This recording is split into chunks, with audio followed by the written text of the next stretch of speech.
Hey guys, Bigrat310 is back again with another Hardtruths. Let me first say though, DVDs that I got in that I've ordered, and these are going to be my last DVDs. That is right. Once I am done with these next 4 DVDs, as you see, if you go to my DVDs I'm hoping to get soon column, there's nothing there. Black Friday, which is the day after Thanksgiving, so that's a good month. Then I'll get back, I'll throw a few DVDs out my way. But as of right now, once I finish my next 4 shows, I'll be taking a break from DVDs for a while. I'll go back to watching mainstream wrestling for a good month. It'll be a while though. I'm going on vacation this week, so I can't watch these DVDs this week. I'll probably just watch them next week. Okay, the ones I got in were, I know these shows have been beat to death. People who don't even regularly make reviews, like Ultramantis 50, The Miz 3K, LV 5454. Everyone's reviewing these shows except me, and I know these shows have been beat to death here on YouTube, but I'm still going to review them anyway in the Death Before Dishonor shows. I'm planning on getting the DVD subscription at Black Friday if it is discounted. If I do get it, then I'll get all my DVDs the day they come out, and I'll never be late with my reviews. Sorry that I know these reviews have been beat to death. You've had Sanders Robin, Honor Hammer, Shawn of Honor, The Miz 2003K, LV 5454, Ultimator 50, and maybe some more people who did it, but I'm not subscribed to them or something. And if you go on Skype, my status says the Holy Grail has arrived. And for those of you who don't know what that is dun, dun, dun, dun, dun, dun, dun, dun, dun, the show I've been trying to find since January. Glory by Honor 5 Night 2. And then I have Final Battle. Yeah, can't wait to watch both of these shows. I'm going to watch those 4 shows. That's it. Now, see what this video is really about, and that is Chikara's Anniversario Yang. Yeah, I know if you can see it too well, but it's cut at the top right here. So I'm trying to see how it looks. Maybe squint my eyes a little, see how it looks. Anniversario Yang. This is one of the best shows this year, in my opinion. I'm going to put this in my top 3. I think this is better than Super Card of Honor, but that's just my personal opinion. And coincidentally, the top 4 shows of the year are from 4 different promotions. You have Dragon Gate, the Dragon Gate pay-per-view, End of an Age from Ring of Honor, DDT4 from PWG, and then this show from Chikara.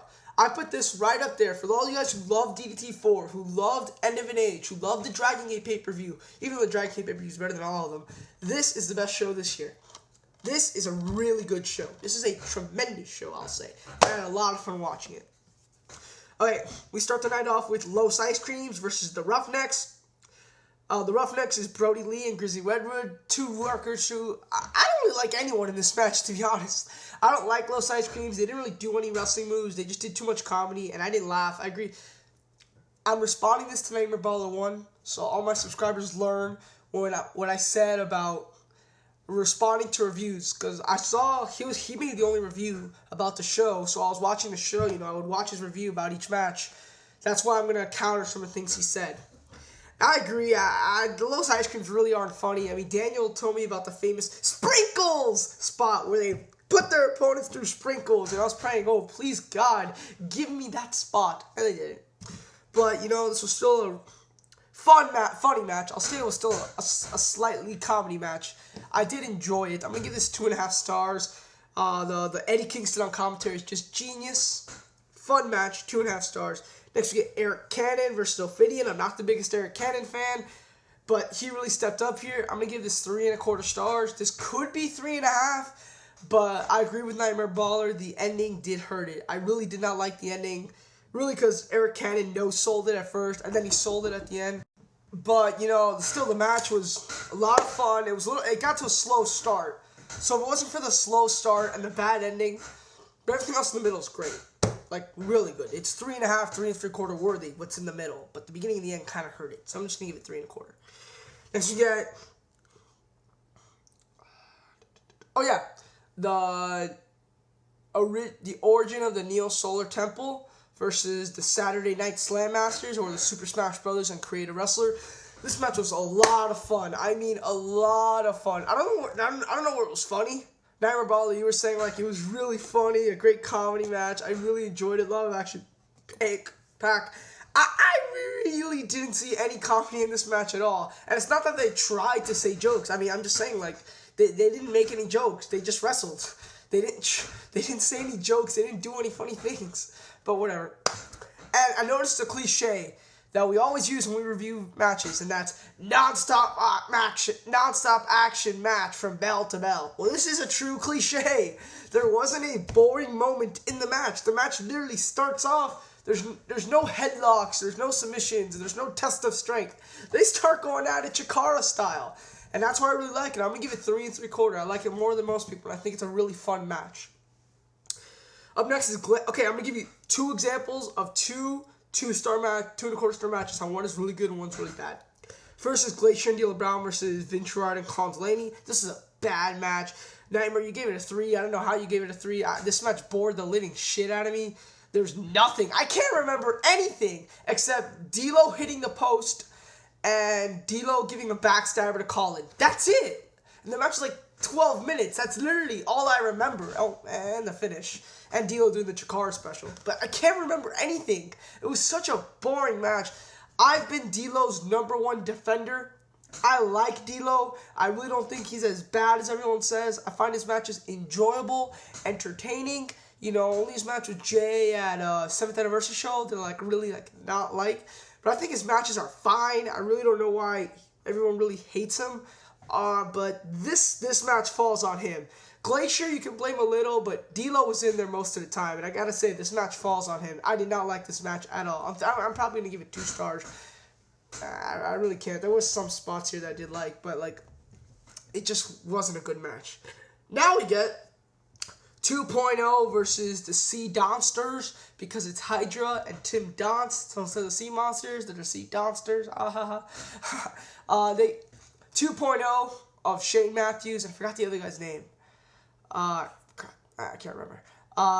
They cut a very funny promo where I'm not gonna ruin it, but 2 very funny promos. One backstage, one in the ring, and then Tim Donst gave Gerard a stroke.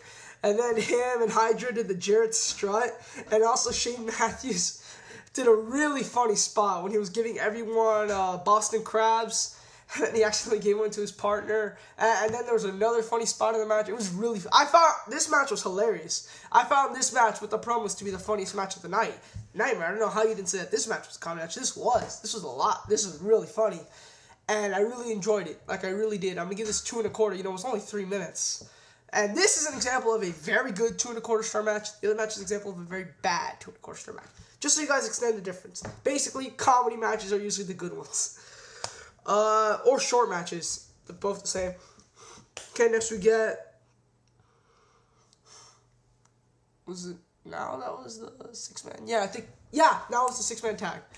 With, I mean, not 6-man tag. 8-man tag. Wait, but was it? Yeah, it was. 8-man tag. Incoherence, as you said in Nightmare, it's basically Incoherence of Howler, Wicked, and Frightmare, and then Cheech and Claudio. But Cheech and Claudio were dressed as Frightmare and Howler Wicked. So they first came out, and I thought, okay, this is Incoherence. And then Incoherence came out, and I'm like, wait a minute, they came out again? And then apparently the first time Incoherence that came out was really Cheech and Claudio, dressed under the original costumes, and the real Incoherence are dressed under different costumes. It was weird. And then they fought the Futures Now, but Jimmy Olsen or Equinox couldn't come, so Lince, Dorado, Helios, Jigsaw, and Mike Quackenbush, who I've said this before, and I say it again, he is the best wrestler on the independent scene, in my opinion. Maybe not better than Kenta, but since Danielson and McGinnis are gone, I think he's better than Davey. I think he's better than Aries, Strong, and I'll tell you why. And I've given the same reason as why.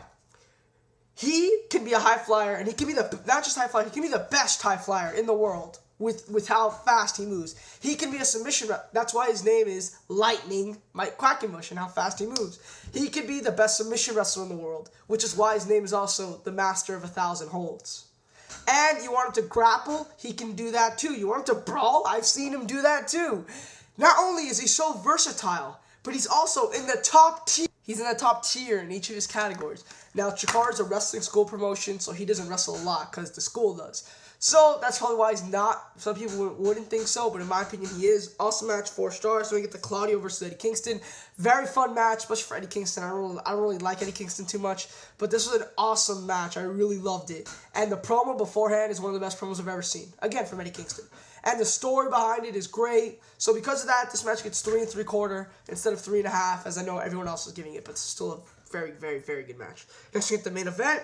4 1/2 stars. Awesome. One of the best matches of the year. Mostly due to the overbooking. The overbooking really helped the match. The in-ring work is very good.